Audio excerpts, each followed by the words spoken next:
Welcome to Discover Indie Film. I'm your host, Jeff Howard, and introducing my next guest is kind of fun for me.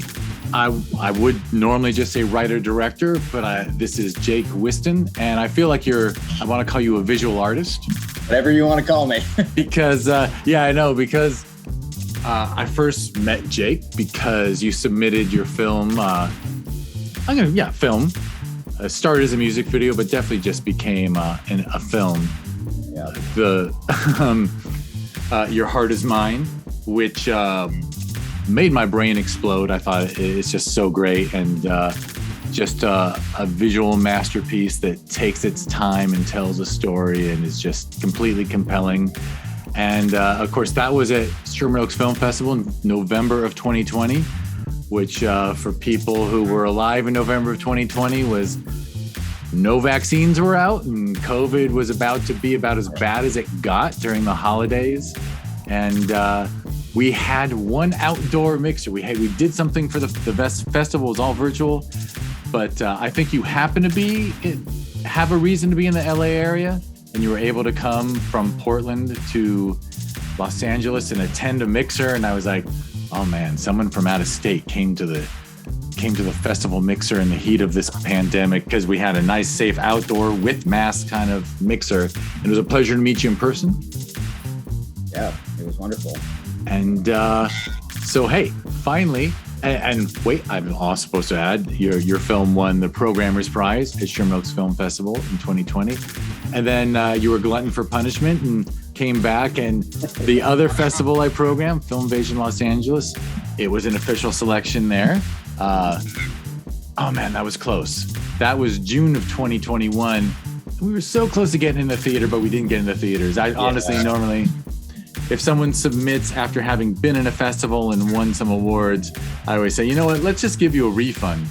But because you were in a virtual festival, I was really hoping that we would have your film on the big screen. Yeah, well, that's all right. I was happy to be in it nonetheless, especially after that first round with Sherman Oaks. I just so appreciated it. Was happy to be back. Excellent. Well, it was great to have you. And then the last thing I'm supposed to add to the preamble is the Discover Indie Film TV series. Your Heart Is Mine is in season 5, episode 8. And it actually has an opening act called The Sword That Waits, which is an equally, I think, both of your films, your film and that one are just, I think I kind of in love with what I did there. Yeah, that's good. Because they're just both visual masterpieces, and with just such attention to detail and such, I guess the word I'm looking for is auteur filmmaking, where it's just somebody just saying, I'm just going to fulfill my vision. My only goal is getting the vision I have in my head on the screen, which is what programming a film festival is all about for me. Because, people sit around and go, what can we make that'll make a couple dollars back? It rarely tickles my film lovers, whatever. I'm not going to get too dirty. We can be dirty. Yeah.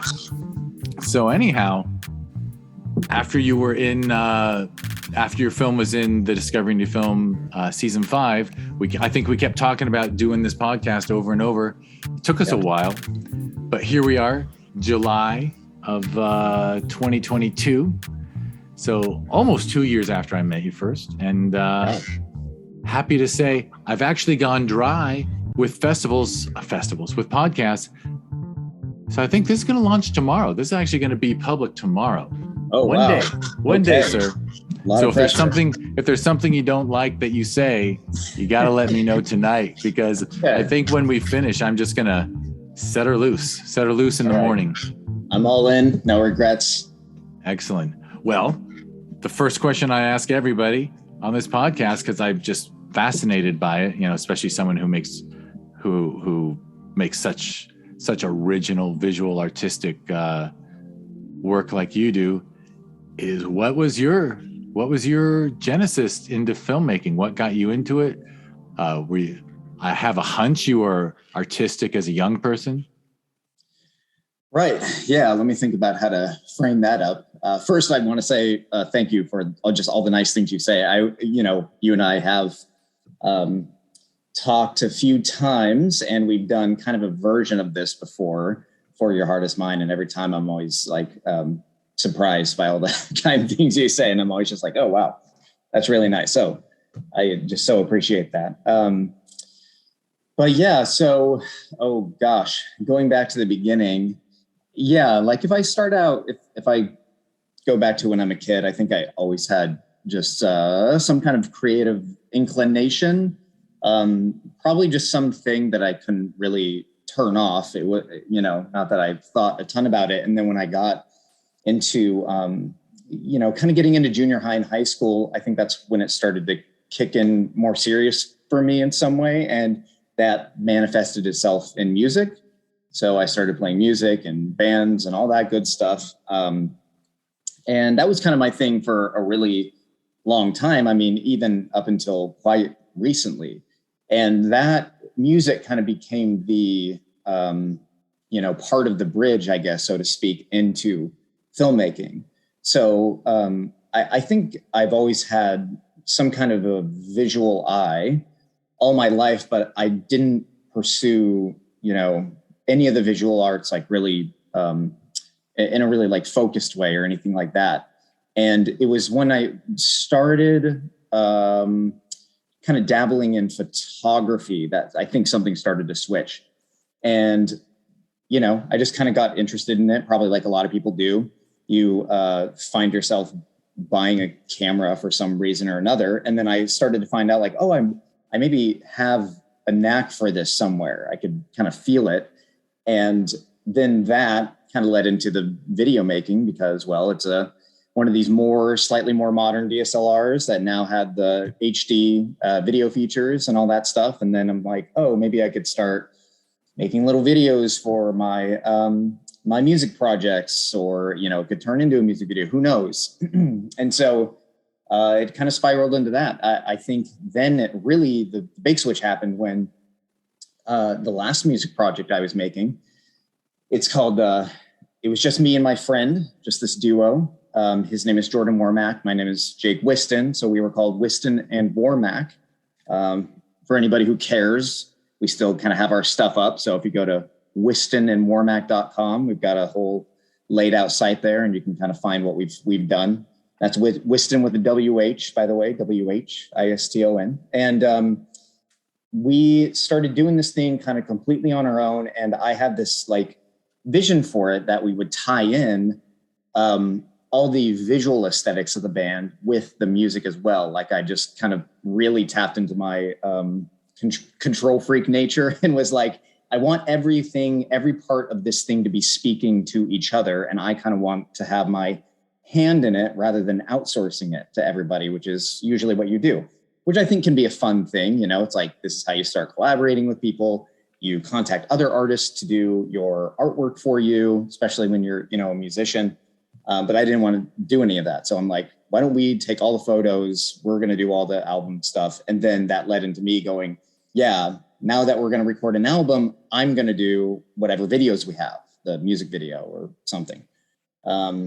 And that's really where it started. That's where I kind of like had what felt like an uh-oh moment to me. I was like, uh-oh, I guess maybe I'm meant to do this, because I filmed a little short documentary for the band while we were recording our album and cut that together, and then made this music video that turned into a short film, really. And I was like, oh, I think maybe this is the thing I meant to do. I almost felt like there was something about it that was more natural to me, even than playing the music in a lot of ways.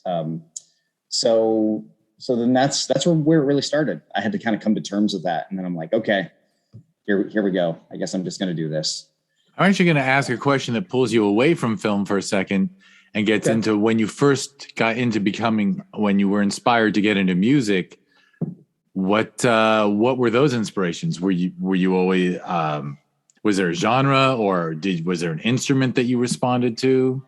Like, I want to get a feel for what, maybe what were you playing in junior high is, I guess, what I'm asking. Yeah, that's a really good question, and not one that I've thought a lot about in a long time. So Yeah, let me think about that, because music became serious for me in junior high in kind of a, when I look back on it now, it feels like an out of the blue way. It wasn't something that I was obsessed with when I was a kid. In fact, it's funny now because I was more obsessed with film in a lot of ways when I was a child. And I see that coming around full circle, right?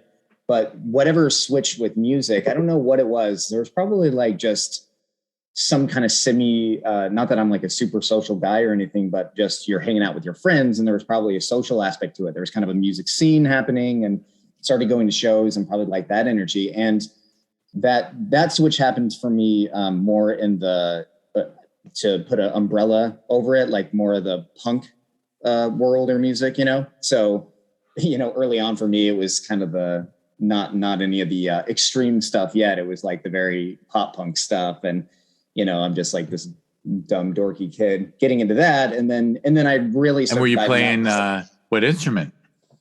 I started playing guitar, and that probably comes from, in some way, it comes from my dad, because my dad was a guitar player basically all his life. The story about him from the family was that he was like this almost like child prodigy on guitar. So he was playing really young. Apparently, when he was like 10 years old or in middle school or something, he was playing with these like 18-year-olds at a bar and stuff like that. So my dad had guitars around and whatnot, but like I said, I didn't take like a serious interest in it until that time in middle school. So then I was like, okay, I want to do this. I just want to start trying to play music. So let me figure it out. Picked it up and just started to figure it out. And so that's where I started, and I just kind of stuck with it from there. And then for me, just got more and more serious. And I had that same kind of thing happen to me that I described with the filmmaking, which was I found myself actually learning the guitar pretty rapidly in a way that was almost measurable. It's not like I was, great or anything. What it was is it's a relative thing. It's like I could see all my friends that were starting to play instruments around the same time, and we're doing it together. And I started to see my advancement happening a lot faster in certain ways, where I'm like, okay, maybe again, I have some kind of knack. So then, I kept up with that. And that was my main instrument. Still up until now, I can still play guitar. So. Right. And safe to say that you grew up on the pop punk kind of sort of having fun thing. And then as you learn the instrument better and learn more about music, I assume your music got a little more sophisticated too, kind of outgrew because punk is, look, I loved punk when I was a kid. I was all about the Clash and Minutemen and stuff because I grew up in the 70s and 80s, but I assume pop punk came around. Like, is that like Green Day-ish stuff or? Oh, totally. Yeah. I think it really comes out of Green Day, and, you can kind of trace it back, maybe starting, it's definitely in the early 90s. Yeah. I was one of those crotchety people in their late 20s who heard Green Day and was like, that's not punk, but that's right. Yeah. Which I think is great now. Cause I'm like, I think I would have been that person if I was coming up. Yeah. It's good music actually, but what can I say? They knew what they were playing. Yeah, it didn't count. It didn't count. Right, but so then your music grew, and that grew, and then you grew into filmmaking. Yeah, and it just, like I said, kind of almost like hit me out of nowhere, and I had to kind of reckon with it. So, and was it mostly music videos at first, like for yourself, and then? I happen to know this because we did 2 Zoom Q&As for film festivals, but I know that we don't have to jump to Your Heart Is Mine yet, of course, but I know that was someone approached you about doing a music video for them because you love the music videos you do for yourself. Yeah. So like, did you just do stuff for yourself for a good while and hone those skills and then unleash it, or? Probably not as much as you would think. I think I just kind of jumped in, and it wasn't that I was doing a ton of stuff. I think that this is always kind of a difficult thing for me to talk about or articulate, which is that when I started this whole filmmaking thing, I think in some ways I started late, but in other ways I had a little bit of a head start because I was working out. I had been for a long time.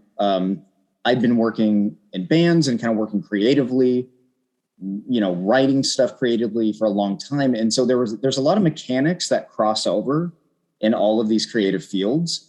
And so I found that I had developed a bunch of skills that really helped me in the filmmaking. And they were basically muscles that were already there. Whereas, if I started like most people, like let's say in my late teens or early 20s with filmmaking, then yeah, I think I would have gone through that whole thing. And of course, I'm still learning all the time. It's not like I'm super great or anything. But so I think I was able to get some stuff out that was at least an okay quality, maybe compared to other people that would have been as early on in their career as I was. But again, I was actually coming to it a little late. I was a little bit older. So, although sometimes there's an advantage, right? Sometimes there's an advantage to having a more mature brain when you're experimenting with a new discipline, because I think you just approach it differently. And you started, was it video from the start? Because you mentioned the DSLR. Were you doing a lot of still photography as well? Yeah, I was doing a lot of still photography, and then the first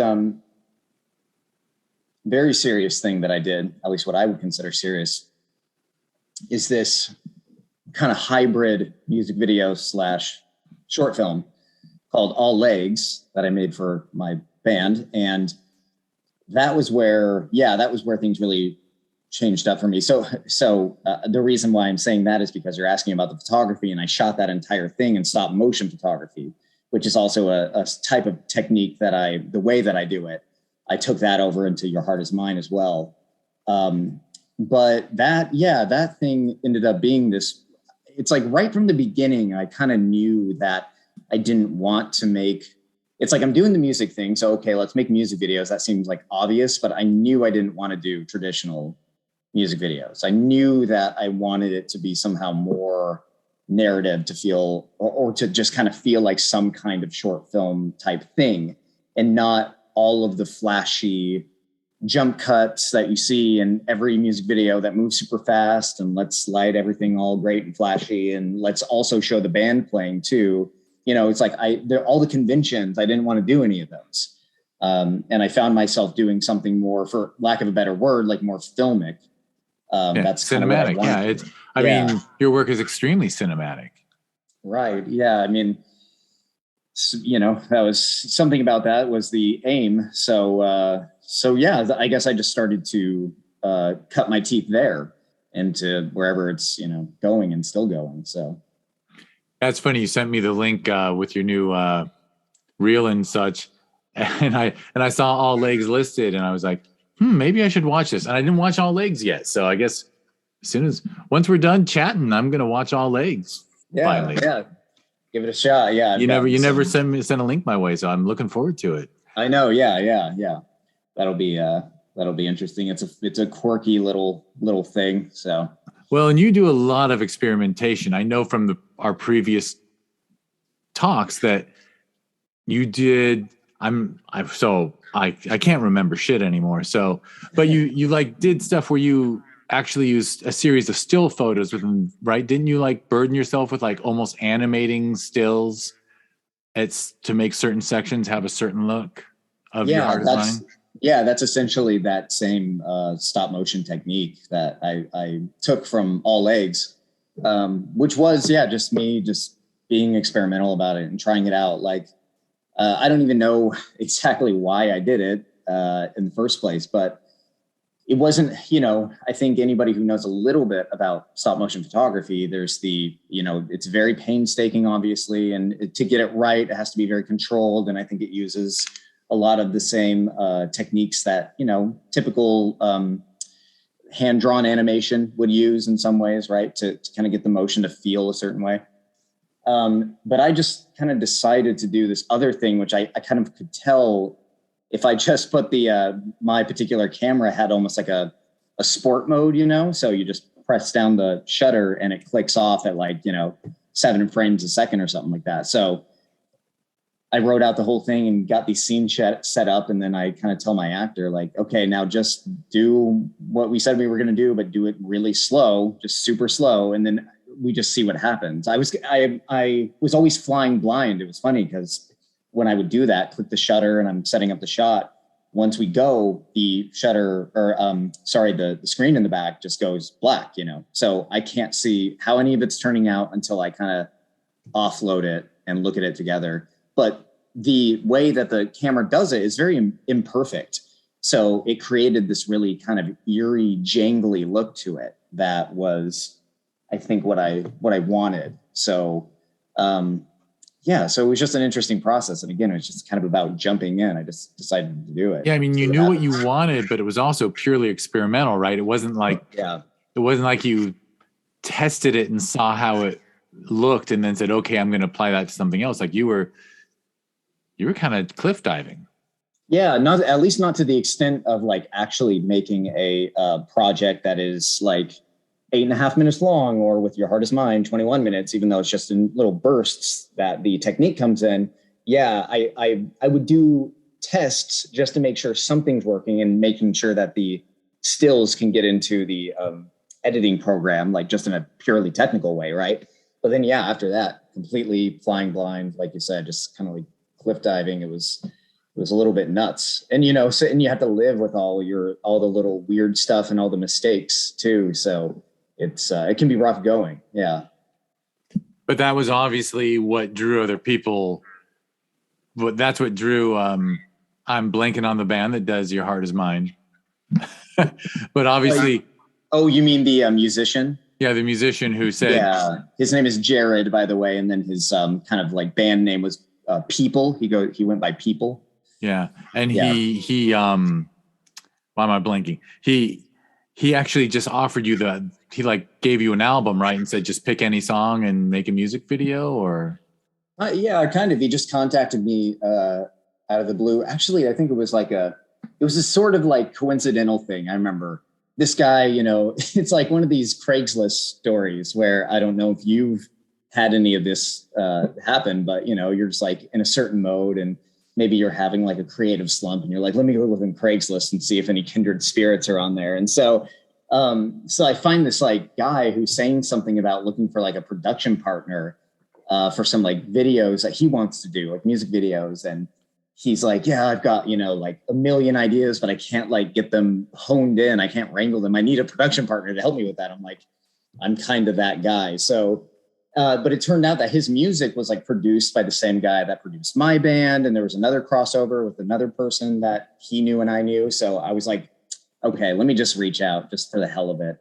And he saw my video that I did, All Legs, and he was like, oh, wow, I'd really like you to do something for me one of these days. And then timing just kind of happened. It was like, I don't know, a year later or something. And out of the blue, he was like, yeah, remember when I said I wanted you to make something? Well, now I'm having an album come out. And so why don't you do something? And I was in the middle of a period where not a ton was going on. So I'm like, all right, here we go. Perfect. Yeah. And kind of heard some of the songs that he had going, and Your Heart Is Mine just seemed to be the right one, just tonally and thematically as far as like listening to it goes and all that good stuff. So did you start visualizing first time you heard it, or?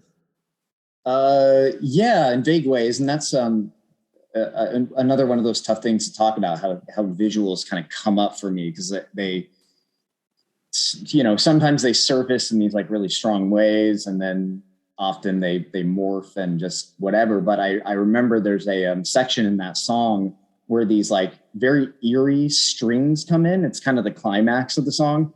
And yeah, immediately it hit me kind of, there was like a feeling of the structure of the song in a visual way for me. It was like, I could see it represented clearly to me, kind of the almost like roller coaster effect that this thing should take, and how at the climax and that string part, this is where the most upsetting part of the video kind of needs to happen. And I don't know what that is yet, but I know it should be upsetting in some way. And so, yeah, that obviously was a really good sign for me to just do it and to continue with it. Yeah.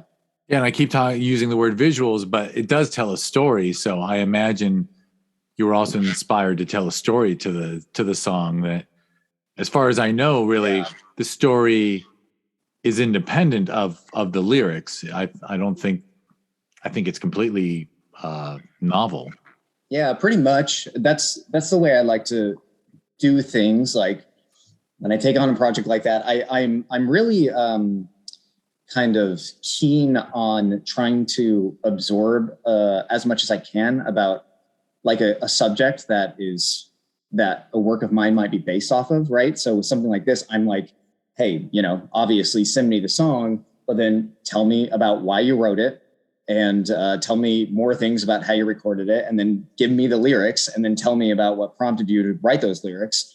And then I kind of go from there. I just let my brain fire off in sort of oblique ways to find something else, because I'm most of the time not very interested in making a one-to-one interpretation, So yeah, whatever the story was sort of came out of me just having my brain see some visuals, and then I had to kind of backwards engineer the story based off of what I was seeing, happen in my head. So that's kind of that.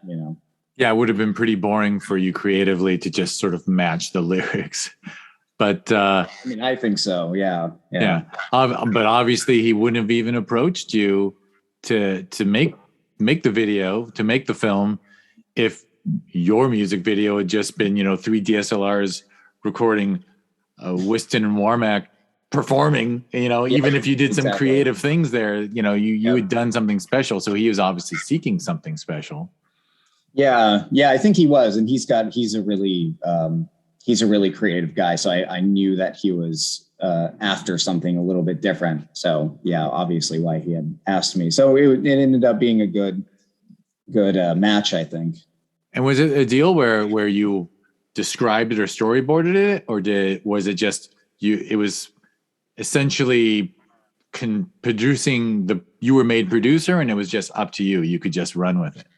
Yeah, he pretty much gave me full creative, freedom, which was exactly what I needed, and mostly what I always need. I'm not very good at doing client work, so I don't have the machinery for it, and so yeah, it has to be this kind of absolutely no strings attached type of a thing for me to make it work, and that's what it was. So it worked out really well, and in fact, like, I really, I showed him like nothing until the film was finished.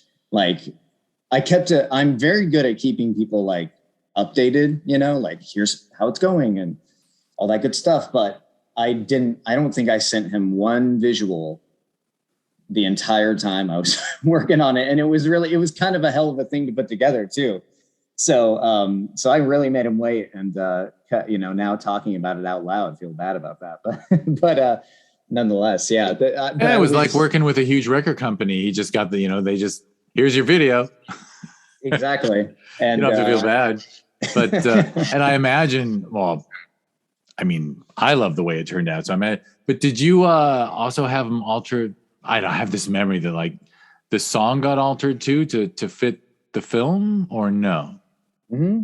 Yeah. So I did that. That's another thing that I do with almost anything. Like if I have original bits of material, like a song in a piece, for example, I start to break it apart as it doesn't, because usually it starts to not fit whatever I'm needing it to do, So then I start to find creative ways to kind of break up the song and the piece to work. So that's exactly what I did with this. I told Jared to send me the individual instrumental stems for the song, so that I could also, early on I had an idea that I would incorporate the music in almost like as a score in a way, where it would start to have like, almost like a musical motif that then will show up when the song is really going full force. But you maybe we're getting hints of it early on. That actually didn't really work out that way. But yeah, it ended up the way the film is now. It's a funny thing. It's like this. It was meant to be a music video, but the song doesn't come in for like 8.5 minutes. It doesn't even start at all. Like not even a little bit. I didn't even do a little bit of that musical hint motif stuff in the beginning at all. So then it shows up 8.5 minutes in, plays, maybe halfway, and then I break it again and do another like flashback, let that draw out, and then we let the song finish out the rest of the film. So yeah, I did a bunch of that. And I remember the very end of the film, like right before the credits come up, I was taking this individual strings that come in song and kind of doing my own thing with that. And yeah. I mean, really what you did, and I'm, whatever, you get sick of my compliments, I'm like applauding it, is that you took the premise of making a music video, and what you actually did was make a short film, and then you utilized that song as your soundtrack. And my God, what a gracious person. He gave you his stems so that you could jump into Pro Tools and start screwing around with the song. I mean, not everybody will do that. So yeah, no, he took a big leap of faith with me. So I was super grateful for that. I remember I don't remember how I worded it, but I do have a little credit to him, a little thank you at the very end of the credits that just basically say, hey, thanks for letting this thing this little spark of an idea flame up into a forest fire. Cause I kind of took it in this whole other way. So I was grateful for that.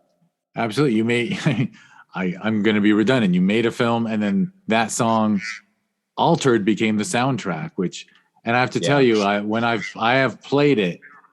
And I think the last time I played the film inside the house, my wife came in from another room and was like, what song is that? I think she Shazammed it because, yeah, that's great. Because you did such great justice to it, I think. So, yeah, I hope so. And I guess I should ask you, I mean, this is kind of Q&A ish, but no one listening to this, no one's ever going to hear our Q&As. Although I guess if you're digging it and you like Jake and you like this film, you can go to the Sherman Oaks Film Festival website and the Film Invasion Los Angeles website and check out some Q&As from previous years. Oddly enough, we talked in 2020, 2021, and now 2022. So, hey, we're going to have to come up with something to discuss next year. That's right. But I just distracted myself and I forgot the question I was going to ask. That's all right. You're the master of this stuff. So I know I'm proving what a master I am not. But upon, so when you finished it, do you now have the desire to do some purely experimental or narrative filmmaking?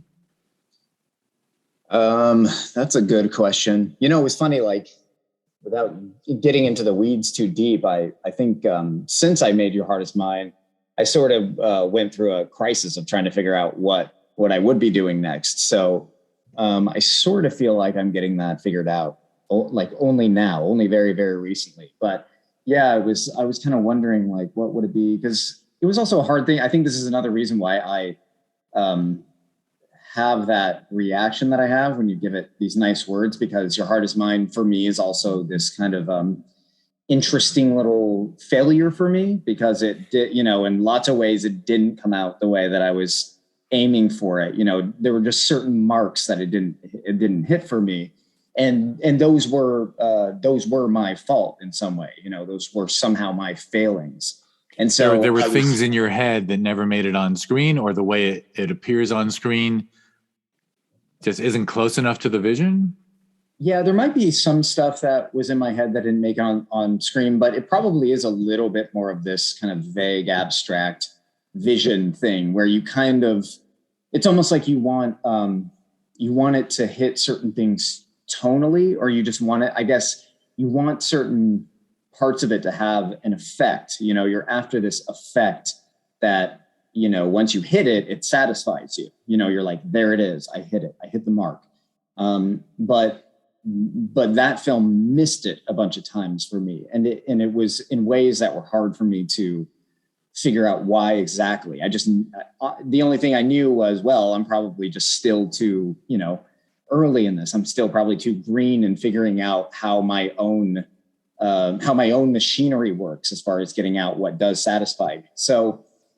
So I think that it was kind of a complicated film for me to work through, actually. And so afterwards, I'm like, well, what am I going to do that is going to make me more satisfied, or how am I going to hit that mark better next time? And so I think I kind of struggled through that. And I thought, I could feel myself. Your Heart Is Mine is especially that big one where I'm like, I started with All Legs, which was very much a short film, but more music video than Your Heart Is Mine, because Your Heart Is Mine is 21 minutes long and, you know, barely features this 3.5 minute song. Right. So, so it's like, I could feel myself going into the pure short film mode, and then eventually, you know, who knows, beyond. But, so I kind of thought like, yeah, that's the next thing I'm going to do. I'm probably not going to do, something that starts out as a music video again and then turn it into something else. I'll just straight up do a short film. And so I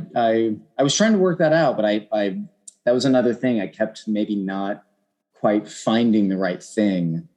So it's been a bit of a struggle since then. You know, stuff has happened and I've made some stuff, but yeah, it's been a lot of searching around.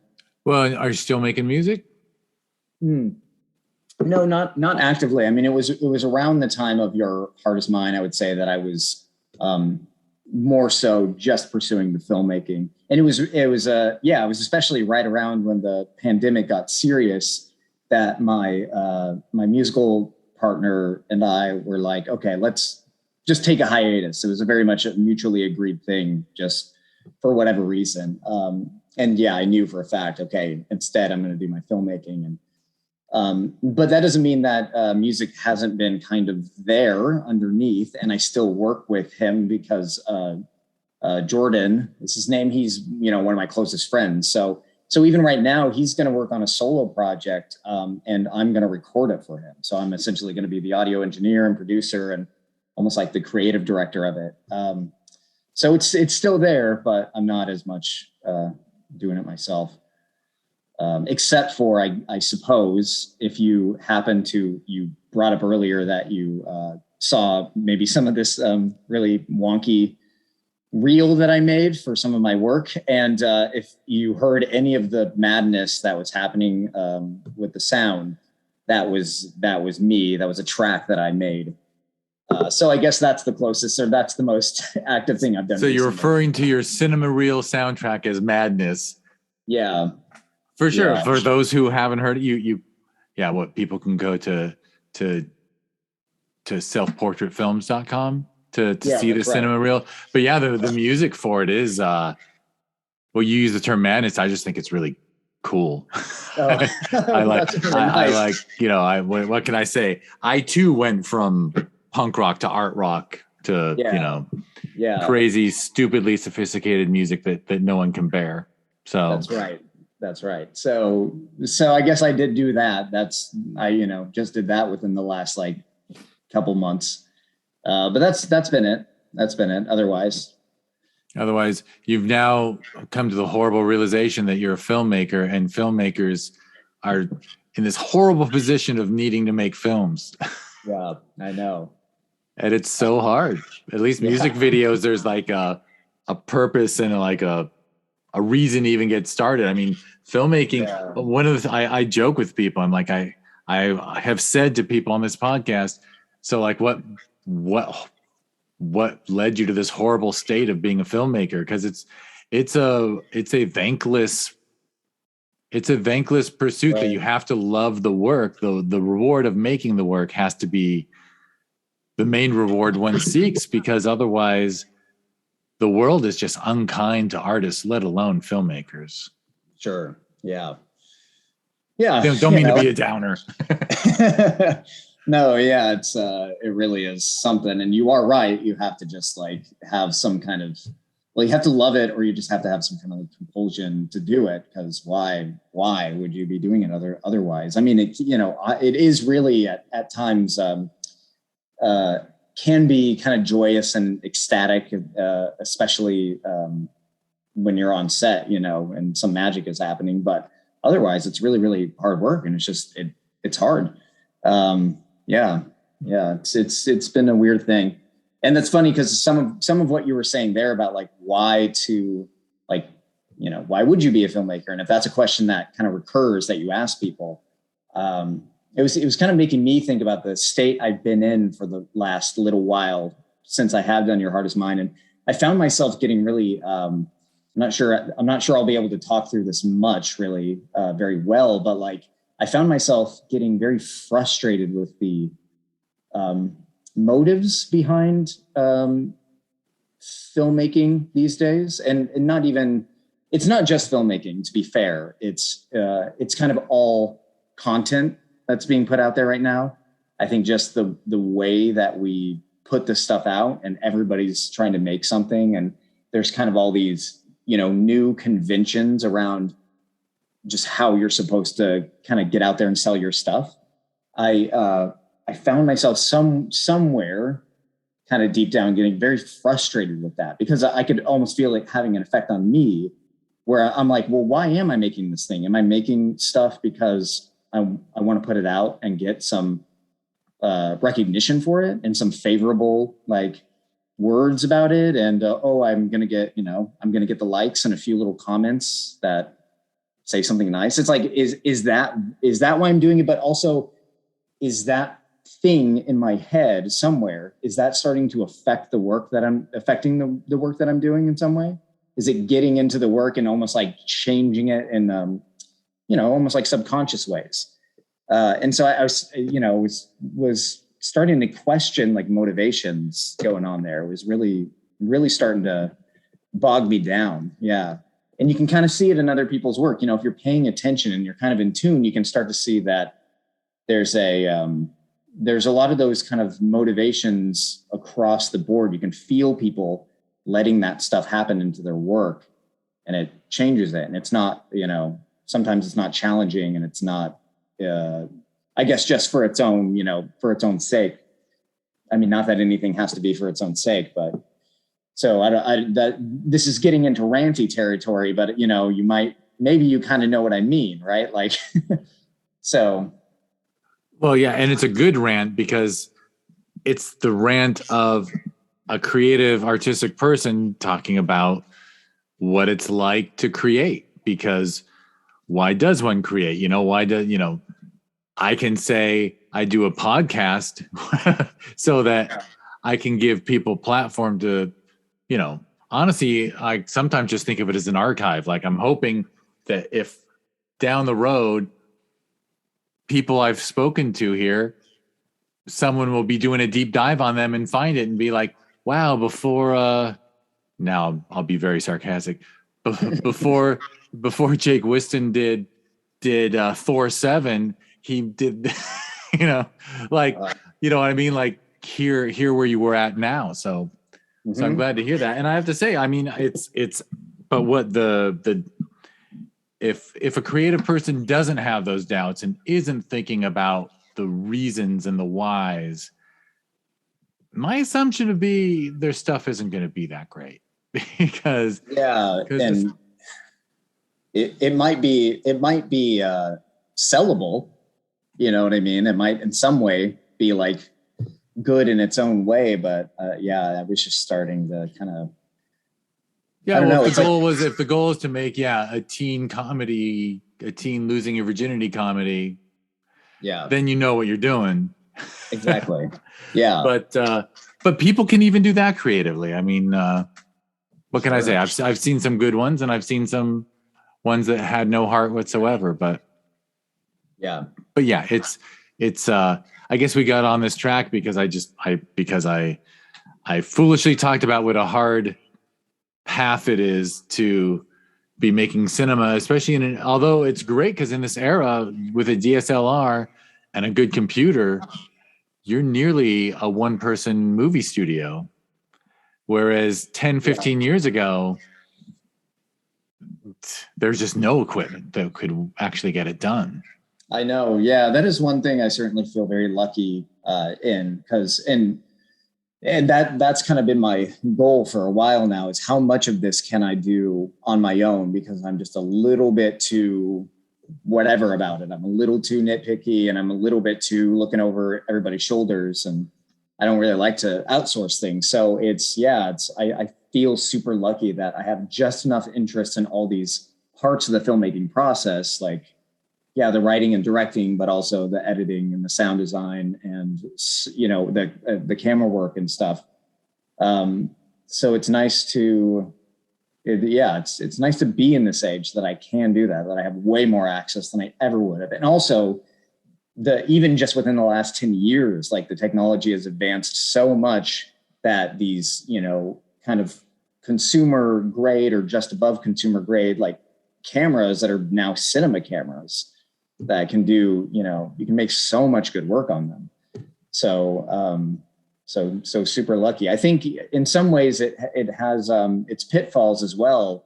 I've noticed this comes back to a little bit of what I was ranting about earlier, where I'm starting to recognize a little bit of a homogenization in the way that people are approaching their filmmaking, and it's subtle stuff, but nonetheless, I kind of see it like getting, kind of its whatever that thing is that I'm talking about. It's spreading its tentacles across everybody's work, and so fighting against that, I'm finding to be a very challenging thing, and something that's not very obvious either. Like how you actually rebel against certain tropes and conventions that are happening now. It's not always so obvious how to do that.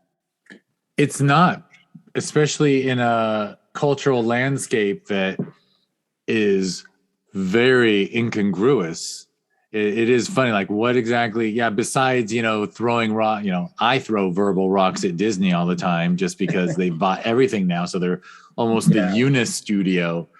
But like, is there anything, especially now that everyone is labeled as nerd culture, now that subculture is sort of dominant culture, like it is an odd time to, like, in fact, one of the most, what I would call punk rock things I've seen is a TV series on HBO Max called Joe Pera Talks With You. And he's this Michigan Upper Peninsula comedian who is like 29, but he looks 50, and he speaks slow and dresses in khaki slacks and a button up flannel shirt. And it's just the most sweet, innocent, and there's zero edge. And when he does an episode about how to make a bean arch, then you can reach up and pick your beans for your salad. And it's so harmless that I think it's punk.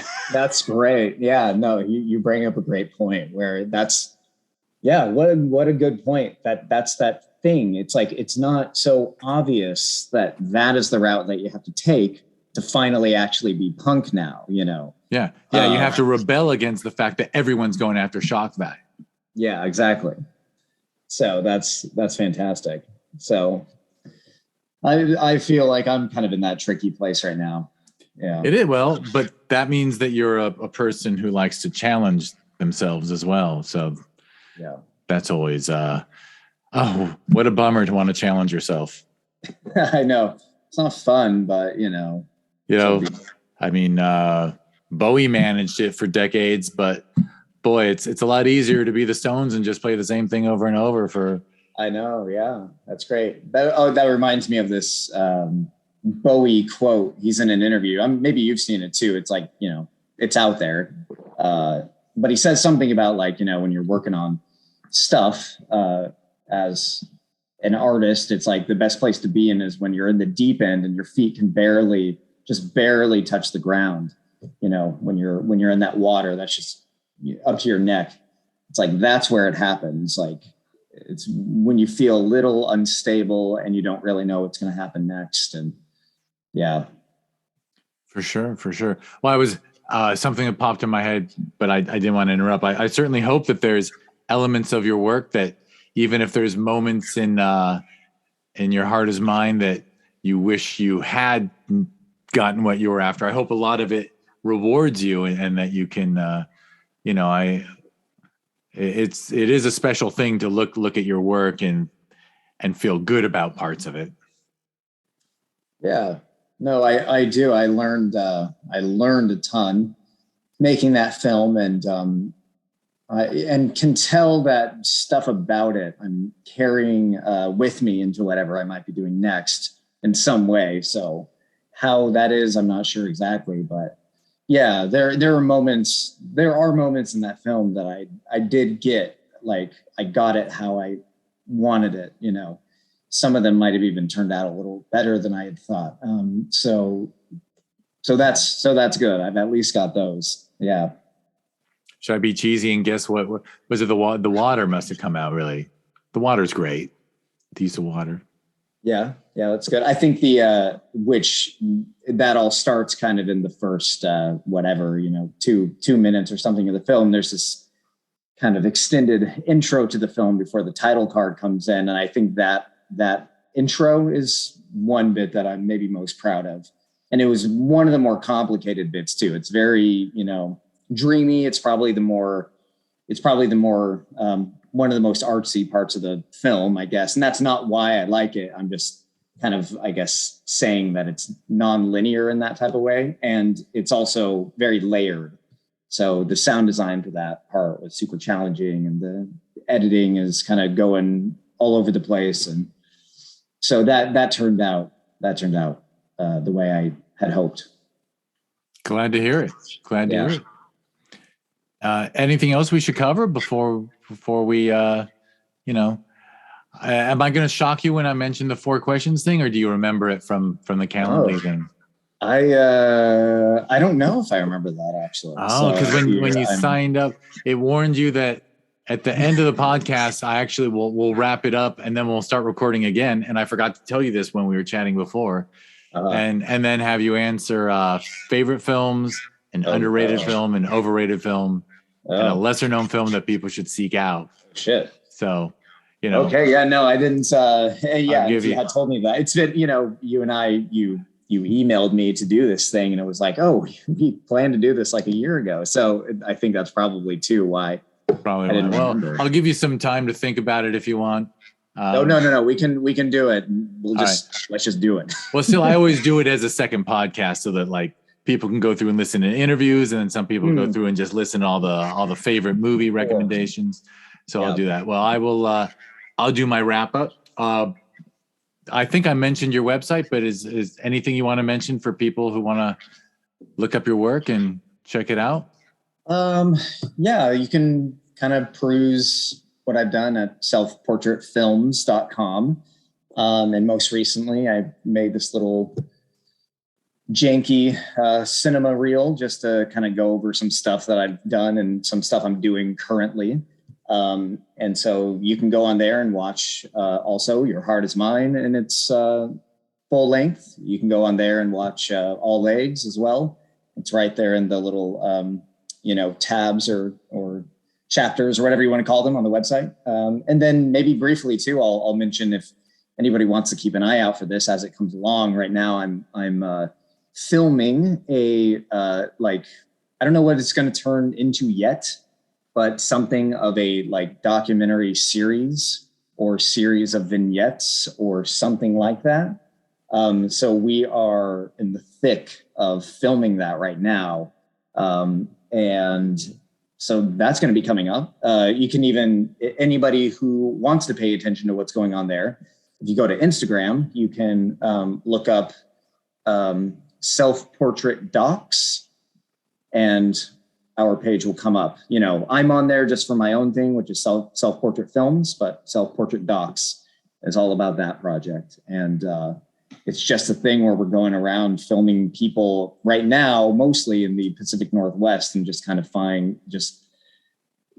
actually, again, we don't know what we're doing. We're just filming people completely off of the cuff and at random, and also trying to get into some kind of more fringe places, coming up, we're gonna be filming actually this Saturday a woman who's a sex worker. We were just on the streets of Portland, Oregon this last weekend, and we have an enormous homeless crisis going on here right now. And we ran into some very interesting, dark characters, and it's starting to get a little hairy out there. So we don't know what that's going to turn into, but we're getting some interesting stuff. Very cool. Yeah. And I don't know, I guess I have prejudices as a third generation Angelino. I think of Portland as a place where everyone's probably a little cooler in that they're not there to be famous. Yeah. I guess it can happen, but I imagine I imagine this documentary could turn into something much cooler. Whereas if someone did that in a town like LA, where, people who see a camera just want to, I don't know. I don't need to be so negative. I'll drop it. But I think Portland is probably a great place for an artist to live. Yeah, you do bring up a good point, actually, though, because we're trying to like go out there and find the energy and find the people that don't have that vibe. That like we're finding all the people who are not self-conscious around a camera in the way that you just described. And some of them like performing, but it's not performing in that very like self-conscious, like, oh yeah, I'm looking to get famous way. It's like, oh no, these people are out of their minds. And so, they're just like living their life and we're getting it. And we've run into we're pretty early into it and we have just run into some crazy things already. So yeah, it's nuts out there when you just kind of go see what life is doing. I mean, I was intrigued, but now the idea that it's nuts out there, I'm more intrigued. Well, but here I'll wrap it up. So selfportraitfilms.com and Self-Portrait Films on Instagram and Self-Portrait Docs on Instagram as well. Instagram. And now I will do some begging, which is, hey, if you're listening to this podcast and you stuck it out till now, I actually don't have a running time because we're recording on Zoom. Oh, and I forgot to say in the intro, I would say, hey, don't blame us for the shitty audio quality because we didn't have the option to fly you down or me fly up and record with mics in the same room. So hopefully it sounds all right. And also I noticed that I was like devil red. My skin was devil red like this entire podcast just because of the white balance or whatever. So I guess you all can enjoy that. That's not how my skin actually. Well, actually, I don't share the video portion. I just do audio only. So. Oh well, then hey, lucky. But when I hit stop and then we reboot for the 4 questions part, I will do a grab of you on my computer screen for the website just for posterity. But when I mentioned I'm going to beg for like, follow, review the podcast, give it 5 stars, give it thumbs up if you can. And I mentioned that Your Heart Is Mine is on the Discover Indie Film TV series, which has 5 seasons so far. And actually, I'm putting together season 6 right now.